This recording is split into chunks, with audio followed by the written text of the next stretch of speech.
안녕하세요. 크립토TV입니다.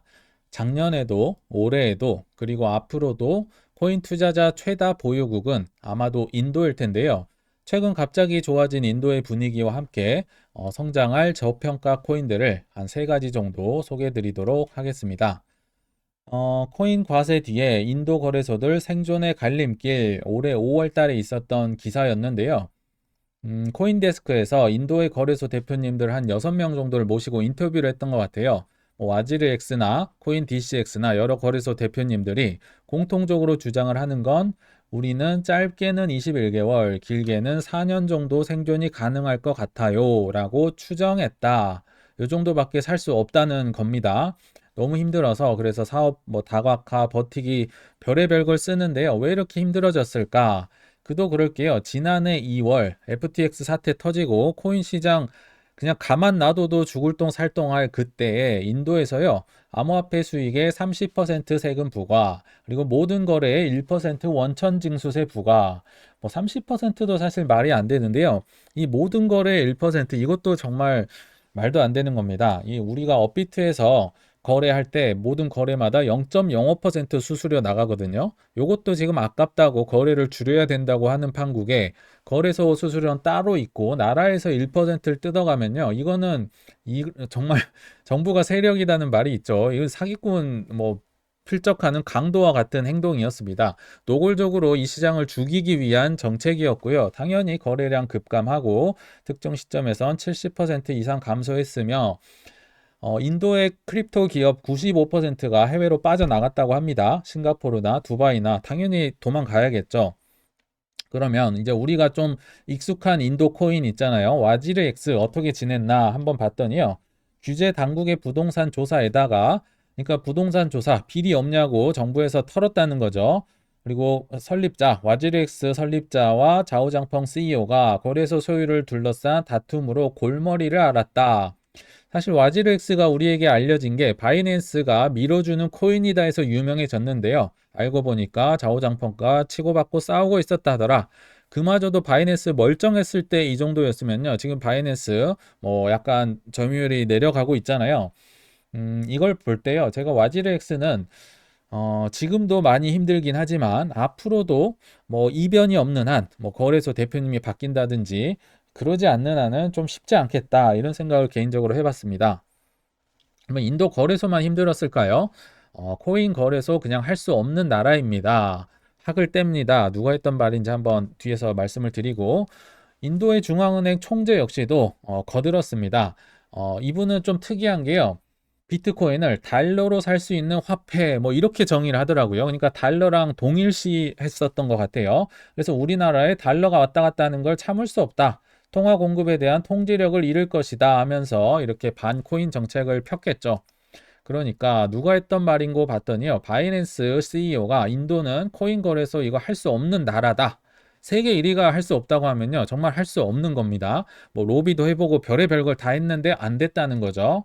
그리고 코인베이스 역시도 올해 9월 달에 어, 접었다. 9월 25일자로 해서 인도 시장 진출 포기다. 지난해 초부터 인도 시장 진출을 공식화하고 규제에 맞서서 여러 방면으로 썼지만 나도 안 된다는 거죠. 바이낸스와 코인베이스가 안 된다는 건요. 그냥 누가 와도 안 되는 시기였다. 이런 생각을 하시면 좋을 것 같아요. 그런데요. 그런데 올해 이제 12월 1일자로 해서 갑자기 뜬금없는 기사가 뜹니다. 인도 코인 세금 대폭 인하 가능성에 시장 기대 상승 가능성. 이러면서 이제 인도 테마가 아마 앞으로는 유행을 할 수 있을 것 같은데 들썩하더라고요. 인도 코인들이요. 일단 보시면 어 못 잡아먹어서 안달이었던 인도 정부가 더 많은 투자자를 유치하고 자국 내 암호화폐 시장을 활성화하기 위해서 세금 30%였는데요. 15%로 깎아주겠다. 검토를 하고 있다는 겁니다. 그러니까 당연히 OKX 같은 거래소들이 지금 군침을 흘리고 있는 거죠. 중국계 거래소고 세계 2위 거래소가 이렇게 좀 노리고 있다. 그리고 이제 브라질 상원은 어, 좀 민망하잖아요. 인도 정부 입장에서는. 그래서 근거로 제시한 게요. 브라질 봐라. 우리 브릭스 국가 같은 레벨의 국가인데 여기서도 지금 15% 정도 코인에 세금 납부하는 방안을 통과시켰다. 상원에서 통화시켰다는 건데요. 아무튼 뭐 브라질 수준으론 낮추는 게 대승적인 차원에서 좋지 않겠느냐. 갑자기 정부가 돌아선 거죠. 그래서 지금 이미 많이 떠났는데요. 이분들 다시 인도로 올 수 있게 좀 길을 터주겠다 이런 얘기를 하는데요. 한번 생각을 해볼까요? 이거 왜 이럴까요? 저는 SEC가 코인베이스, 뭐 바이낸스 이렇게 고소를 했던 그 장면과 정확히 오버랩이 됩니다. 무슨 얘기입니까? 주인이 바뀌고 있는 과정이다. 잠재력은 어마어마한 시장인데요. 이미 거기에 인도 거래소, 인도 주인들이 다 판을 깔고 있는 거죠. 그러면 이 사람들 일단 내보내야겠죠. 내가 차지를 하려면 지금 그 과정이다. 뭐 블랙락이 하는 거랑 똑같은 과정을 겪고 있다고 보시면 되겠습니다. 그리고 지금 코인 시장도 줄어들고 인도 시장 줄어들었다곤 하지만요. 그래도 역시 압도적인 코인 대국은 인도입니다. 2023년 글로벌 크립토 어덥션 인덱스 탑 20, 그러니까 20개국을 순위별로 크립토 채택하는 국가를 뽑았습니다. 근데 아마 인구 베이스로 조사를 했던 거 참고를 해주시면 됩니다. 사람 수 기준으로 이렇게 채택을 한 것 같은데요. 압도적인 1위는 인도입니다. 여기 오버럴, 그러니까 총괄적인 뭐 랭킹도 1위고요. 뭐 중앙화 서비스 1위, 리테일 서비스 1위, P2P, 디파이, 리테일 디파이 모든 면에서 이제 인도가 압도적인 1위다. 미국은 어디 있을까요? 미국은요, 여기 4위에 랭킹이 돼 있습니다. 뭐 4위, 5위 이렇게 돼 있는데요. 다른 나라들은 제가 다 가져오진 않았지만 보시면 나이지리아, 베트남, 우크라이나, 필리핀 이거 봤더니요. 브라질 있고요. 뭐 아르헨티나도 있고 중국 뭐 10일이고요. 한국은 없습니다. 이게 무슨 말인가요? 한국은요. 투자만 하지요. 채택이라든지 결제라든지 활용을 하지 않는다. 투자만 오직 한다고 보시면 됩니다. 그러면 다른 국가들 특징이 뭔가요? 주로 선진국은 없어요. 나이지리아, 베트남, 뭐 필리핀, 우크라이나, 뭐 전쟁 난 곳이죠. 브라질, 아르헨티나 다 필요에 의해서 앞으로 쓸 것이다가 아니라요. 지금 많이 쓰고 있다는 겁니다. 필요에 의해서 채택이 되고 있다. 근데 그 중에 압도적인 1위는 인도다. 그러니까 인도 테마가 앞으로는 형성이 되고 이제 앞으로 들썩들썩 하지 않을까. 비록 한두 번 지금 완화책이 나왔지만요. 앞으로 이어질 수 있다고 일단 생각이 들고요. 정말 가능성이 높기 때문에 힘들어도 이제 들어가야 한다. 그래서 블랙락, OKX, 비트겟 등등이 정말 군침을 흘리고 있는데 이거 보셨을지 모르겠습니다. 올해 7월 달에요. 블랙락이 지오 블랙락을 설립을 인도에 했습니다. 이게 뭐냐면요. 지오는 인도에 있는 그 거대 금융 기업입니다. 우리로 하면 뭐 삼성 이런 이름인 거죠. 그래서 지오 50% 지분 가져가세요. 그리고 블랙락 50% 지분 가져와서 합작회사 5대5 합작회사를 만들어서 자산운용사를 만든 겁니다. 거래소를 만든 게 아니고요. 그래서 지분을 투자하는 방식으로 블랙락은 약간 우회적인 전략을 취하고 있다. 이렇게밖에 할 수 없으니까요. 지금 현재 상황은요. 그리고 OKX도 이제 12월 2일자 기사였는데요. 인도 사업 강화는 하는데 거래소가요. 거래소 사업은 추진하지 않을 예정이다. 이 거래소로 먹고 살기가 너무 힘든지 다들 잘 알고 있다는 반증이겠죠. 11월 7일 비트겟 역시 거래소입니다. 인도 시장에 1,000만 달러를 투자를 할 건데요. 거래소 투자가 아니라 웹3 프로젝트나 블록체인 스타트업에 투자할 계획이다. 굉장히 거래소로 먹고 살기 힘들다. 다시 한번 알 수 있을 것 같습니다. 그러면 거래소 얘기는 일단 그만하고 코인 얘기로 돌아와 볼게요. 일단 폴리곤. 폴리곤은요. 별명이 인도의 이더리움이라는 별명을 갖고 있습니다. 왜냐하면 2017년에요. 매틱이라는 이름으로 인도에서 이 코인을 설립을 했었거든요. 그래서 이제 인도에 뭐 12월 행사 일정도 많이 잡고 여러 협업점을 찾고 있다. 그리고 아바랩스도요. 아발란체 만든 회사인데요. 인도 확장을 목적으로 폴리곤과 OKX 출신을 영입했다. 근데 요런 데는 너무 시가총액도 크잖아요. 그리고 폴리곤을 아무리 인도의 이더리움이라 하더라도 이거를 인도라고 보기에는 다른 요인으로 많이 움직이기 때문에 이제 좀 작은 거 몇 개 소개를 해드려 볼게요. 일단 그 중에 하나가 알고랜드입니다. 저희가 한 2주 전에 소개를 했을 때만 해도 한 170 얼마? 굉장히 저평가됐던 것 같은데 지금 코인이 많이 올라 버렸더라고요. 아무튼 그 성능이나 기능이나 이런 건 그때 영상을 2주 전 걸 보시면 좋을 것 같고 인도에 대한 얘기만 해볼게요. 코인 침체기 때부터요. 이미 인도에 스멀스멀 침투를 해서 굉장히 씨를 많이 뿌려놓은 코인이 바로 알고랜드다. 낯익은 분이 보이죠? 힐러리 클린턴입니다. 그리고 이분은 알고랜드 재단의 스테이시라는 이제 대표님인데요.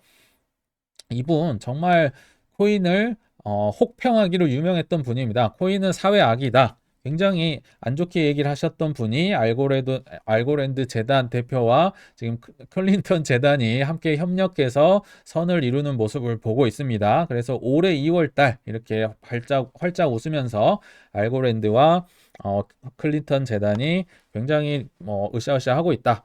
예전에 저희 영상에서도 클린턴 재단으로부터 뭐 돈을 수령을 받았다. 뭐 기후변화 펀드도 투자하고 여러 가지 투자를 하는데 그의 이제 홍보대사 격으로서 클린턴 재단이 있다. 이렇게 소개를 했던 기억이 나고요.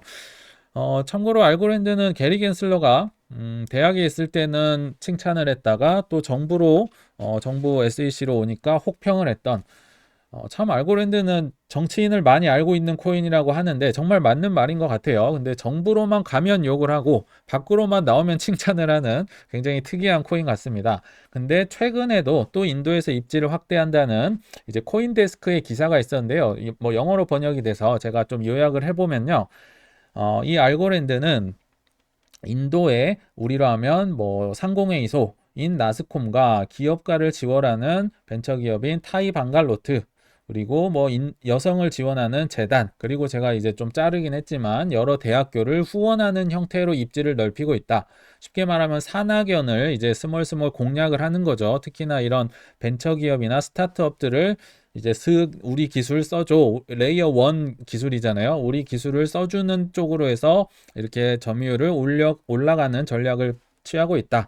그리고요, 아까 그 트위터에서 보셨겠지만, 아까 사진에서요, 알고 바라트라는 이름을요, 회사를 알고랜드 재단이 만들었는데, 이 알고는 당연히 알고랜드고요, 바라트는 인도를 이제 상징하는 단어라고 합니다. 그러니까 알고랜드 인도 알고랜드 얼마나 인도의 진심인지 이름에서도 알 수가 있겠죠. 또 이 기사를 보면요, 또 역시나 어, 꼭 말미에 탄소 배출권을 획득할 수 있도록 뭐 알고랜드가 지원을 한다. 이걸 보면요. 역시나 뒤에 누군지 모르지만 큰 세력들이 끼어 있구나. 다시 한번 확인할 수가 있었습니다. 정리를 해보면 인도의 진심인 코인이다. 이름에 뭐 알고랜드 바라트를 인도를 집어넣었잖아요. 그리고 둘째, 스타트업에 침투를 하면서 기술을 전파하면서 점유율을 높여가고 있다. 뭐 대놓고 들어갈 수 없는 나라니까요. 그리고 여차하면 CBDC에도 욕심을 낼 수 있겠다. 알고랜드도요. 뭐 CBDC에 최적화된 코인 중에 하나입니다. 이미 작은 나라에서는 쓰고 있고 여차하면 이제 미국이나 뭐 인도나 아니면 뭐 저성장국 이런 데도 CBDC를 퍼뜨릴 욕심을 갖고 있다 이렇게 생각을 하시면 될 것 같아요. 근데 폴리곤도 그렇고 알고랜드도 그렇고 시가총액이 너무 높으니까 조금은 하이 리스크 하이 리턴인 코인 두 개를 소개를 해드려 보겠습니다. 아마 뭐 들어보신 분도 있겠지만요. 그 중에 첫 번째가 바로 가리라는 코인입니다. 칭가리라는 이제 인도의 틱톡 뭐 중국에 사실 틱톡이 있잖아요. 중국은 5억 명이 쓰는데 인도는 1억 명 이상이 쓰는 칭가리라는 SNS 플랫폼이 있습니다. 그 플랫폼의 코인이라고 보시면 됩니다. 여기 보시면 크립토와 뭐 소셜 뭐 플랫폼의 사이에 있는 거죠. 일단 짧게 한번 소개를 해드리면 유통 물량은 약 27% 정도가 풀려 있다. 나머지 73%는 아직 누군가의 손에 들어 있다는 거죠. 이걸로만 보면 아직도 물량이 쏟아질 가능성은 높다. 근데 현재 뭐 가격이요. 정말 어마무시하게 오른 게 0.037%인데요. 퍼블릭 세일 때 팔렸던 가격이 0.3%인 걸 보면요. 그렇게 올랐지만 아직도 마이너스 90%다. 이렇게 생각을 하시면 되고요. 시가총액을 보고요. 제가 잘못 봤나 싶었습니다. 이 소수점이 잘못 찍혔나? 왜냐면요. 이게 뭐 130억 정도밖에 안 됩니다. 130억이면 업비트에 있는 웬만한 잡코인보다도 시가총액이 낮습니다. 정말 시가총액이 낮다. 뭐 좋게 말하면 저평가돼 있는 거죠. 그리고 나와 있는 해외 거래소도요. 쿠코인, 크라켄, OKX 정도고요. 뭐 코인베이스나 바이낸스나 어떤 것도 상장이 안 돼 있더라. 뭐 좋게 말하면 원석 같은 코인입니다. 그리고 칭가리라는 이런 플랫폼의 다운로드가 뭐 1억 뭐 몇천만 정도 되는 것 같은데요. 뭐 틱톡의 5억에 비할 건 아니지만 지금 그 X 트위터 일론 머스크도 지금 틱톡을 모델로 해서 이걸로 이제 뭐 금융 결제 모든 걸 다 하는 걸 만들려고 하잖아요. 인도도 만약 한다면 칭가리로 되지 않을까. 그리고 심지어 평점도 좋습니다. 이게 한 며칠 전만 해도 4.4였는데 4.5로 올라왔더라고요. 틱톡이 4.0인데 비해서 평점도 이 정도면 높은 거잖아요. 그래서 이 가리라는 코인 한번 주목을 해보시면 좋을 것 같고, 투자자도 나름대로 빵빵했습니다. 여기 여러 투자자가 있는데요. 갤럭시 디지털도 있고, 뭐 알라메다 리서치, 솔라나, 물론 알라메다는 지금은 뭐 사라졌지만요. 뭐 크라켄, 후오비 등등 여러 빵빵했던 투자자들도 있기 때문에 한번 지켜보시면 좋은 코인이 아닐까. 근데 너무 시총이 작으니까 좀 위험할 수는 있겠죠. 아쉬우니까 하나만 더 말씀드리면요. 다음 인도 코인은 말린 프로토콜이라고 합니다. 티커명으로는 POND, 폰드라고 하는데요. 여기 역시도 바이낸스가 약 300만 달러 정도 투자를 함으로써 조금 이름이 알려졌고요. 나온 지는 꽤나 됐습니다. 그리고 여기가 매틱, 폴리곤이요. 최초로 이니셔티브를 이제 후원을 했던, 협업을 했던 또 코인 중에 하나가 말린 프로토콜이라고 합니다. 소개를 잠깐 하면 레이어 0 코인이죠. 요새 레이어 0이라고 해서 레이어 1 전에 우리가 더 뛰어나다 하면 이런 테마가 또 있잖아요. 레이어 0 지로에 대한 테마가 불 때 이 코인 역시도 뭐 조금 올라갈 수 있겠다 생각이 들고요. 하나 호재로 말씀을 드리면 유통 물량이 100%다. 이미 공급이 이 시장에 다 돼서 돌아다니고 있다는 거죠. 아까 말씀드렸지만 나온 지 조금 오래됐기 때문에 더 이상 뭐 물량이 이제 덤핑될 가능성은 없다. 그리고 시가총액은 약 1,300억 정도. 아까 가리가 130억이었는데요. 사실 1,300억 정도가 정상인 겁니다. 가리가 너무 작아서 그렇지 이 정도가 정상이다. 대신에 바이낸스, 코인베이스, 크라켄 등등에 상장이 됐다. 뭐 업비트나 이런 데는 안 됐지만요. 바이낸스와 코인베이스 상장됐다는 건 어느 정도 검증이 됐다는 얘기잖아요. 그러나 가격을 보면 검증이 안 된 것 같네요. 아까 가리도 굉장히 지금도 눌려 있긴 한데 이 말린 프로토콜 역시도 이게 주봉이긴 하지만요. 이게 뭐 거의 일직선에 가깝죠. 한 번도 뭐 제대로 펌핑을 하는 걸 본 적이 없는 것 같습니다. 요새 코인들이 너무 많이 올라 버렸기 때문에 뭐 소액 뭐 담궈둔 뭐 50만 원, 100만 원 정도 담궈두는 건 뭐 나쁘지 않을까 생각이 들었습니다. 그래서 결론입니다. 인도에 대한 기대감이 대두될 때 알고랜드든 가리든 말린을 파는 게 어떨까 한번 생각을 해봤습니다. 요약을 해보자면 첫째, 박살난 인도 코인 시장을 누군가 활용을 하지 않을까요? 제가 말씀드렸죠. 주인이 바뀌는 과정이다. 그러면 뭐 블랙락이 들어올지 OKX가 들어올지는 모르겠지만 아무튼 뭐 지분을 나눠 먹는 방식으로 좀 우회적으로 들어오는 것 같다. 거래소는 이제 할 수가 없잖아요. 지금 정부가 다 막고 있기 때문에 우회적으로 뭐 스타트업에 투자한다. 뭐 학교를 설립하고 뭐 기술을 보급한다. 아니면 뭐 그 기업들 지분을 나눠 먹는 이런 형식이 돼야겠죠. 단 거래소로 볼 때 바이낸스와 코인베이스는 여기를 이미 포기를 했다. 그러므로 인도에 있는 원래 기업들과 좀 지분을 나눠 먹는 형식으로 뭐 블랙락처럼 한다든지 이 우회적으로 접근하는 방식이 다른 세계적인 기업들은 인도 시장을 공략할 때 써먹을 수 있는 방법일 것 같다고 보시면 되겠죠. 그리고 두 번째, 뭐 기후변화 아까 얘기도 있었고 알고랜드 얘기할 때요. CBDC도 투입을 하려고 하지만 CBDC 정말 먼 나라 얘기입니다. 아직도 뭐 빨라야 25년, 26년 얘기를 하고 있기 때문에. 그리고 인도의 뭐 정책 변동성 지금 나쁜 것만 얘기했지만요. 뭐 좋았다가 나빴다가 막 손바닥 뒤집듯이 했었거든요. 이런 걸 볼 때 인도 시장은 정말 어렵고 또 장기 투자 대상이긴 하다. 다시 한번 깨달을 수 있었고요. 마지막으로 인도의 완화 정책이 계속 나온다면 지금 한두 번 나온 건데요. 이게 계속 앞으로 좀 꾸준히 나온다? 이거는 기대감에 파는 전략을 쓸 때 나쁘지 않겠다. 뭐 생각이 들거든요. 왜냐면 인도에서 코인 결제가 두루 쓰이는 걸 두 눈으로 직접 확인할 때는 거의 뭐 코인 가격은 이미 천국에 가버렸겠죠. 그래서 투자는 항상 처참한 가격에서 사서 꿈이 현실화되기 전에 기대감에 올랐을 때 팔아야 한다는 점을 다시 기억하시고 뭐 소액 투자를 해보면 어떨까 싶습니다. 네, 시청 감사합니다.